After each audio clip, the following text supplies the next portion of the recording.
اعوذ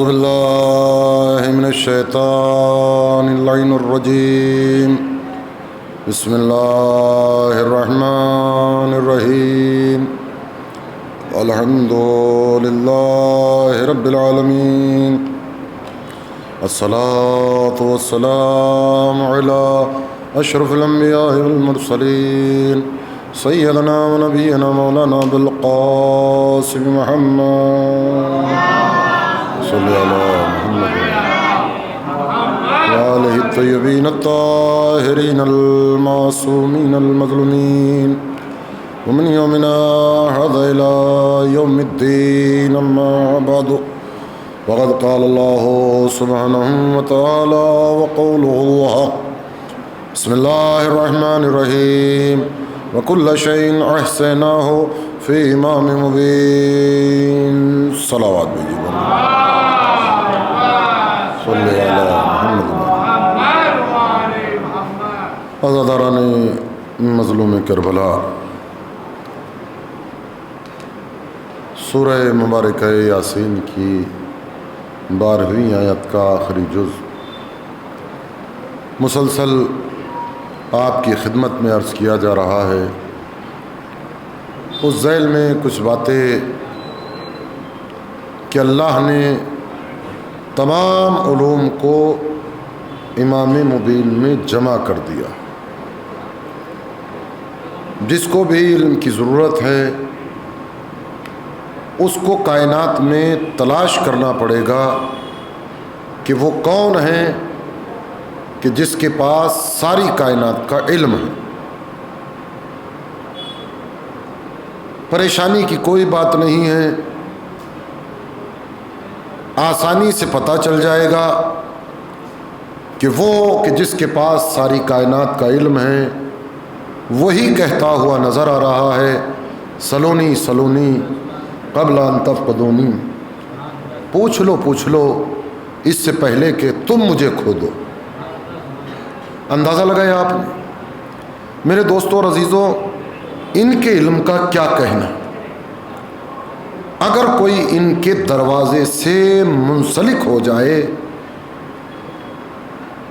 تو وہ اتنا بڑا عالم ہو جاتا ہے یا اس کے پاس اتنا علم آ جاتا ہے کہ دنیا کے بڑے سے بڑے علماء اس کا مقابلہ نہیں کر سکتے۔ ایک صلوات بھیجیے بر محمد والے محمد۔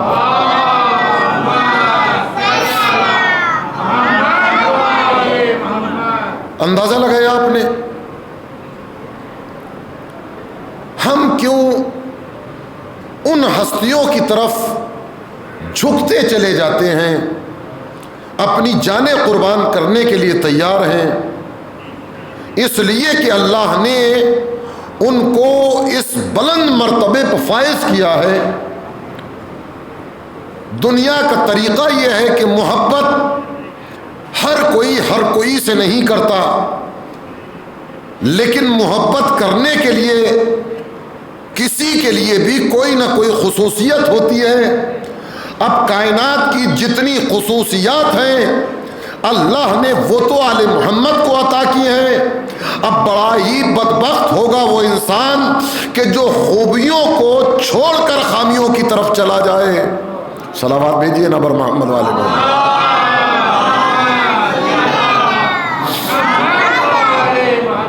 ایسا لگ رہا ہے کہ آج مومنین کو پتہ نہیں کہ آج مجلس ہے۔ ایک اور صلوات بھیجیے بر محمد والے محمد۔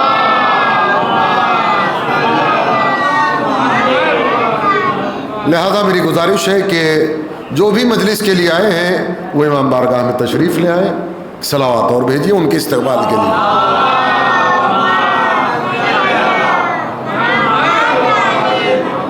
میرے دوستوں اور عزیزوں، آل محمد علیہ السلام کو اللہ نے ساری کائنات کا، یا یوں کہیے کہ جو کچھ بھی علم ہے وہ ان کے پاس ہے۔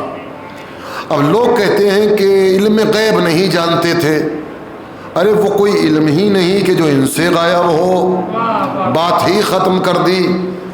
کوئی غائب چیز ہوگی تو وہ غائب رہے گی.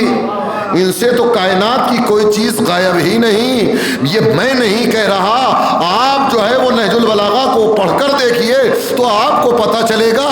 یہ ہم سوچ رہے تھے کہ کائنات کو اللہ نے خلق کیا ہے، لیکن میرا مولا کہتا ہوا نظر آ رہا ہے کہ ہواؤں کو میں چلاتا ہوں، پانی کو میں برساتا ہوں، زمین کا فرش میں نے بچھایا ہے، آسمان کے شامیانے کو میں نے لگایا ہے، ستاروں کو جگمگاہٹ میں دیتا ہوں، سورج اور چاند میں روشنی میری وجہ سے ہے.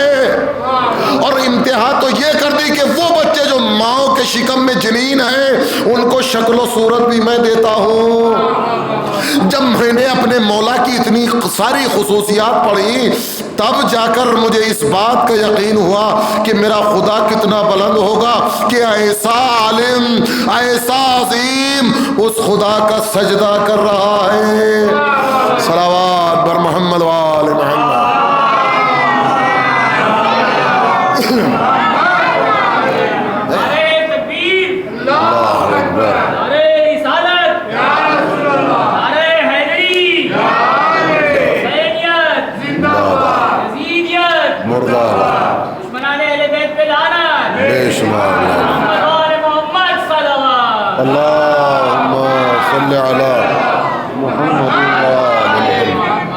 عزیزو دیکھیے، آج تو سوشل میڈیا کا زمانہ ہے اور لوگ اپنی اپنی بات پہنچانے کے لیے نہ معلوم کون کون سے حربے استعمال کر رہے ہیں. بس ہمیں ذرا سا ہوشیار رہنا ہے.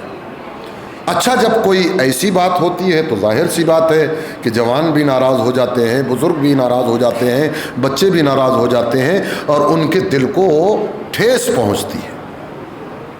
اور بعض جو ہے وہ ایسی ڈھونڈ کے لاتے ہیں کہ لوگوں کے ذہن میں آسانی سے اتر جائے.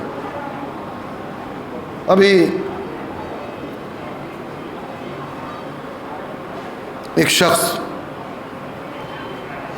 بیٹھا ہوا ویڈیو بنایا، اس نے کلپ ڈالی ہے، آپ چاہیں تو نیٹ پر ڈھونڈ سکتے ہیں اس کو. کہ تم لوگوں کو کیا ہو گیا ہے کہ غم حسین منا رہے ہو؟ حسین قتل تھوڑے ہی ہوئے ہیں. اب ذرا سا یہاں سے دیکھیے لوگوں کے ذہنوں کو موڑا کیسے جاتا ہے، کس طرح سے رخ دیتے ہیں بات کو. وہ خدا کہ جس نے حضرت عیسیٰ علیہ السلام کی جان بچا لی، جوانوں پوری توجہ چاہتا ہوں، وہ اللہ واقعہ کیا ہے؟ انہوں نے طے کر لیا کہ عیسیٰ کو قتل کرنا ہے، تو وہ جو ان کا سربراہ یہودا تھا وہ گیا حضرت عیسیٰ علیہ السلام کو، اللہ نے اس کو ہی عیسیٰ کی شکل کا بنا دیا اور عیسیٰ سمجھ کر اسی کو پھانسی پر چڑھا دیا. اللہ نے عیسیٰ کو چوتھے آسمان پر بلا لیا. اب دیکھیے وہ یہ کہتا ہے کہ وہ خدا جو عیسیٰ کو بچا سکتا ہے، کیا وہ اس بات پر قادر نہیں ہے کہ وہ حسین کو آسمان پر اٹھا لے؟ اور تم جو یہ سوچ رہے ہو کہ نوک نیزہ پر سر حسین تلاوت قرآن کر رہا ہے، یہ تو وہ شبی تھی جو اللہ نے کربلا میں حسین کی شکل کی بھیجی تھی. یہ اجازات حسین کے نہیں ہیں، یہ اس شبی کے ہیں جو قرآن مجید کی تلاوت کر رہی تھی. کہاں پڑے ہوئے ہو؟ اب بتائیے کیسی بات ہے. سادہ لو انسان، بھولے بھالے مسلمان ان باتوں میں آ جاتے ہیں اور واہ واہ بھی کرتے ہیں. لیکن میرے دوستوں اور عزیزوں، اللہ نے جو دین اس کائنات میں بھیجا ہے اس دین کے کچھ قوانین ہیں. ان دینوں کے جو قوانین ہیں کوئی نہ کوئی ان قوانین کا مالک بھی ہے. بات ذہن میں آ رہی ہے؟ آہستہ آہستہ ذہنوں تک پہنچانے کی کوشش کروں گا. دیکھیے ہمارے نبی سے پہلے جو نبی گزرے ہیں ہر ایک نبی کی کوئی نہ کوئی شریعت تھی اور وہ شریعت اسی کے زمانے کی تھی. مثلا حضرت موسیٰ علیہ السلام کی شریعت جو تھی وہ عدل پر مبنی تھی. اگر کسی نے کسی کو قتل کیا ہے تو قتل کا بدلہ قتل تھا. بالکل ذہنوں کے اندر اتارتے چلے جائیے اس بات کو. کسی نے ایک تماچا مارا ہے تو آپ بھی اس کو ایک ہی تماچا مار سکتے. یہ تھا تقاضائے عدل. جان کے بدلے جان، مال کے بدلے مال، آنکھ کے بدلے آنکھ، کان کے بدلے کان، پیر کے بدلے پیر. یہ میں نہیں کہہ رہا، آپ قرآن پڑھ لیجئے، آپ کو قرآن مجید کے اندر مل جائے گا. اس کے بعد ایک اور نبی آئے، حضرت عیسیٰ علیہ السلام. حضرت عیسیٰ علیہ السلام کی جو شریعت تھی وہ محبت پر مبنی تھی. وہاں اگر کسی کو قتل کر دیا جاتا تو قتل کے بدلے قتل نہیں تھا، وہ معافی کے امکانات تھے اور کسی نہ کسی صورت سے اس کو راضی کر لیا جاتا تھا. یہ وہ نبی کی شریعت تھی. لیکن یہ جو شریعت آج ہمارے پاس موجود ہے تو اس میں بہت سے انبیاء ایسے بھی گزرے ہیں کہ جن کے ہاں جو ہے وہ عدل تھا، کسی کے یہاں حکم تھا. لیکن ہمارے نبی کی جو شریعت ہے، پوری توجہ چاہتا ہوں، وہ عدل اور احسان پر مبنی ہے. عدل اور احسان پر مبنی ہے. جو موسیٰ کی شریعت تھی اس میں جو ہے وہ عدل ہی عدل تھا. یعنی اگر کسی نے کسی کو قتل کر دیا ہے تو انتقام لینے کی گنجائش تھی، بدلہ لینے کے چانس تھے. لیکن حضرت عیسیٰ علیہ السلام کے زمانے میں یہ بات نہیں تھی. اگر عیسیٰ قتل ہو جاتے تو کون تھا ان کا انتقام لینے والا؟ اور اللہ کو عیسیٰ کو بچانا تھا. یعنی اللہ کو عیسیٰ کو زندہ رکھنے کے لیے چوتھے آسمان تک بلایا. عیسیٰ زندہ تو رہیں گے. عیسیٰ علیہ السلام کو اٹھایا، اللہ نے آسمان تک پہنچایا. عیسیٰ تب بچے جب اللہ نے بچایا. حسین قتل ہو گئے پھر بھی زندہ ہے. تو جو عیسیٰ علیہ السلام کی شریعت تھی وہ حب پر مبنی تھی. لیکن ہمارے نبی کی شریعت جو ہے وہ عدل اور احسان پر مبنی ہے. یہاں ہماری یعنی ہمارے نبی کی شریعت میں اگر کسی نے کسی کو قتل کیا ہے تو قتل کا بدلہ قتل ہے. دانت توڑا ہے تو دانت کا بدلہ دانت ہے. آنکھ پھوڑی ہے تو آنکھ پھوڑنے کا بدلہ آنکھ پھوڑنا ہے. تماچا مارا ہے تو تماچے کا بدلہ تماچا ہے. لیکن اس میں ایک احسان یہ ہے کہ اگر قاتل دیت دینے پر راضی ہو جائے، دیت سمجھتے ہیں، کوئی معاوضہ مقتول کے ورثاء کو دیا جاتا ہے. اب جو بھی اس زمانے میں دیت کے قانون رہے ہوں اور آج بھی جو ہے وہ آپ اگر توسیع کو اٹھا کر دیکھیے گا تو دیت کے مسائل میں آپ کو یہ ساری باتیں مل جائیں گی. اگر قاتل مقتول کے ورثاء کو دیت دے دے اور وہ قبول کر لے تو جس نے قتل کیا ہے اس پر جو ہے وہ حد نہیں جاری کی جائے گی، اس کو قتل نہیں کیا جائے گا، وہ بات ساقط ہو جائے گی. بات ذہن تک پہنچی؟ ہمارے نبی کی شریعت میں قتل کا بدلہ قتل بھی ہے. لیکن اگر احسان یہ ہے کہ اگر دیت دینے پر راضی ہو جائے اور وہ قبول کر لے تو باقی چیزیں جو ہیں وہ ختم ہو جائیں گی. چوتھے امام زین العابدین علیہ الصلوۃ والسلام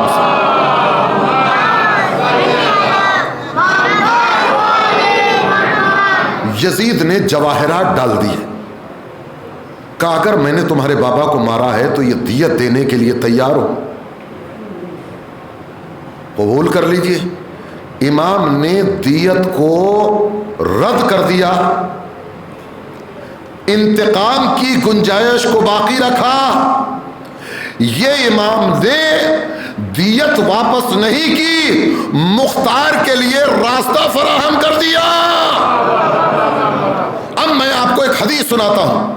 سرکار دو عالم کے زانوں پر میرے مولا حسین بیٹھے ہوئے ہیں.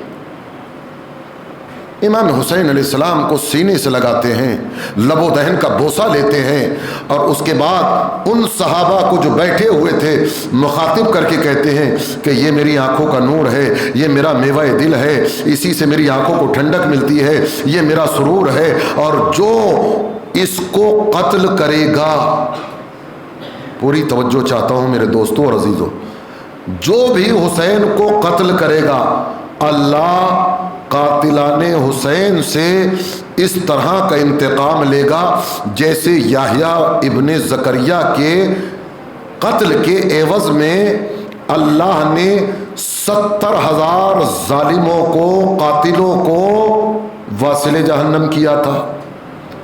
یحییٰ ابن زکریا کے قتل کے جرم میں 70,000 کو مارا گیا تھا۔ رسول اسلام کہتے ہیں کہ یہ جو میرا بیٹا ہے یہ قتل کر دیا جائے گا، اللہ اس کے قاتلوں کو 70,000 قاتلوں کو قتل کرے گا اور 70,000 کو قتل کرے گا۔ آپ بیٹھے ہوئے ہیں پتہ نہیں کہاں پر کیا سن رہے ہیں، جو اس کو قتل کرے گا اس کے قاتلوں کو 70,000 اور 70,000۔ یہ میرے دوستوں اور عزیزوں سرکار دو عالم کی حدیث نہیں بلکہ نشاندہی کی ہے انقلاب مختار کی طرف کہ جس نے کسی بھی قاتل حسین کو زمین پر سونے نہیں دیا۔ صلوات بھیجیے نا بر محمد والے محمد۔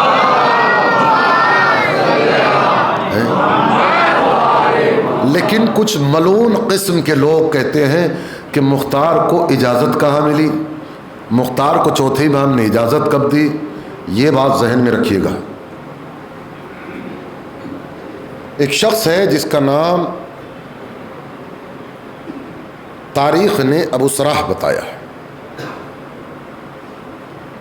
یہ دشمن رسول، دشمن اسلام، دشمن قرآن، پیغمبر کی راہ میں کانٹے بچھانے والا، سرکار دو عالم کو اذیتیں دینے والا، جب نبی خدا نے مکے کو فتح کیا ہے تو معلوم ہے کیا اعلان کیا؟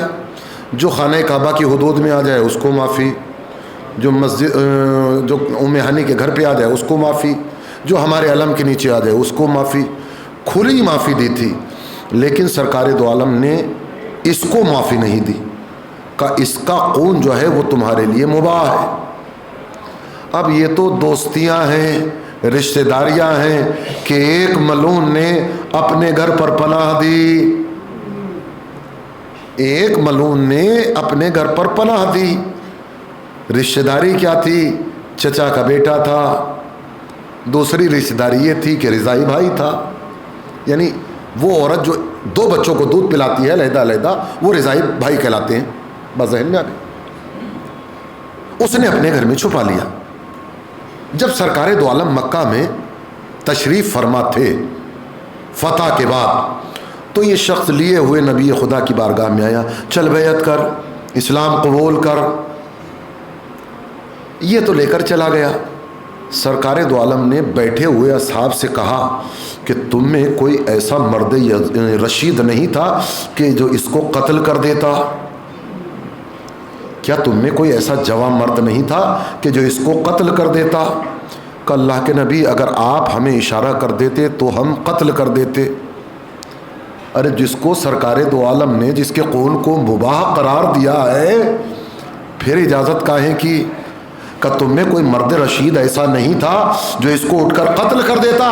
کہ اللہ کے نبی آپ کا کوئی اشارہ تو تھا نہیں، کہ کوئی ایسا اشارہ کرنا ہم انبیاء کو سیب نہیں دیتا، ہمیں سیب نہیں دیتا۔ عزیزان گرامی، سرکار دو عالم نے یہ کہا کہ تم میں کوئی ایسا مرد رشید نہیں تھا جو اس کو قتل کر دیتا۔ ارے وہ رسول کا دشمن ہے، یہ حسین کے دشمن تھے، وہ مرد رشید مختار تھا جس نے قاتل حسین کو اس زمین پر ٹکنے نہ دیا۔ صلوات بر محمد وآل محمد۔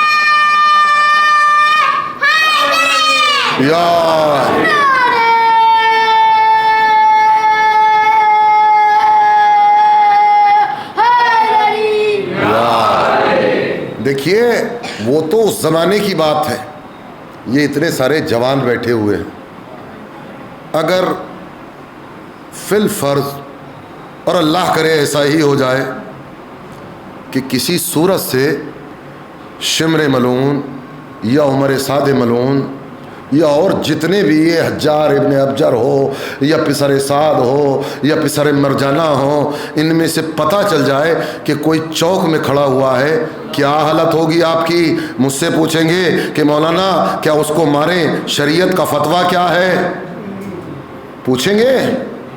ارے یہ بچے نہیں چھوڑیں گے، جوتیوں سے مار مار کر دو، اس لیے کہ انہوں نے سنا ہے کہ یہ وہ ملعون ہیں کہ جنہوں نے آل محمد پر ظلم و ستم کیا ہے۔ ارے مختار نے تو قید خانے کے اندر ایک ایک چیز کو محسوس کیا ہے۔ دیکھیے ان کی عظمت دیکھیے، جناب میثم تمار کی عظمت کو کون نہیں جانتا، سمجھے؟ وہ فیوچر کی باتیں بتاتے ہیں۔ لوگ ہم سے کہتے ہیں کہ آل محمد علم غیب جانتے ہیں نہیں جانتے، ارے ان کے بارگاہ میں اگر کوئی صدق دل سے آ جائے تو وہ اتنا بڑا عالم ہو جاتا ہے کہ رہتا تو زمین پر ہے لیکن باتیں آسمان کی بتاتا ہے۔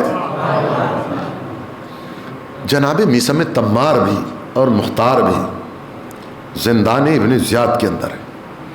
معلوم ہے کہ جب دونوں میں ملاقات ہوئی نا تو جناب مختار کو دیکھ کر میثم تمار کہتے ہیں خداوند عالم تم پر اپنی رحمت نازل کرے کہ تمہیں اللہ نے ایک عظیم کام کے لیے مبعوث کیا ہے۔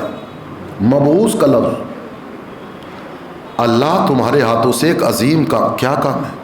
اب جناب میثم تمار نے بتانا شروع کیا کہ تم نہیں مر سکتے جب تک کہ پسر مرجانہ کو نہ مار دو، اور خدا کی قسم میں دیکھ رہا ہوں کہ تمہارا بایاں پیر جو ہے وہ ابن زیاد کے دائیں رخسار پر رکھا ہوا ہے۔ تمہارا بایاں پیر ابن زیاد کے دائیں رخسار پر رکھا ہوا ہے۔ جوش ولا میں مختار کے سینے کی کڑیاں کھلی اور کہا کہ میثم اگر تم نے مجھے ایک بشارت دی ہے تو میں بھی ایک بشارت دیتا ہوں کہ میں دیکھ رہا ہوں کہ ایک درخت پر تم کو لٹکایا گیا ہے، تمہاری زبان کو کاٹ دیا گیا، لیکن تمہاری کٹی ہوئی زبان سے بھی علی کی صدا آ رہی ہے۔ ذکر علی کرنے کے لیے زبان کی شرط نہیں، انسان دیکھیے کہ مختار تمہیں کیسے معلوم کہ مجھے سولی پر لٹکایا جائے گا؟ یہ تو ایک ایسا راز تھا جو میرے مولا نے دیا تھا، کہ وہ مولا جس نے تمہیں بتایا تھا وہی مولا جس نے مجھے بتایا ہے۔ اور منزلت یہ ہے کہ مختار کو مولائے کائنات نے اپنی آغوش میں اٹھایا ہے، لب و دہن کا بوسہ لیا ہے، اس کے گیسوؤں کو سیدھا کیا ہے۔ عزیزو اگر جس کے سر پر سرکار دو عالم کا ہاتھ آ جائے، مولائے کائنات کا ہاتھ، اب کیا عظمت ہوگی اس کی۔ ایک صلوات بھیجیے پر محمد والے محمد۔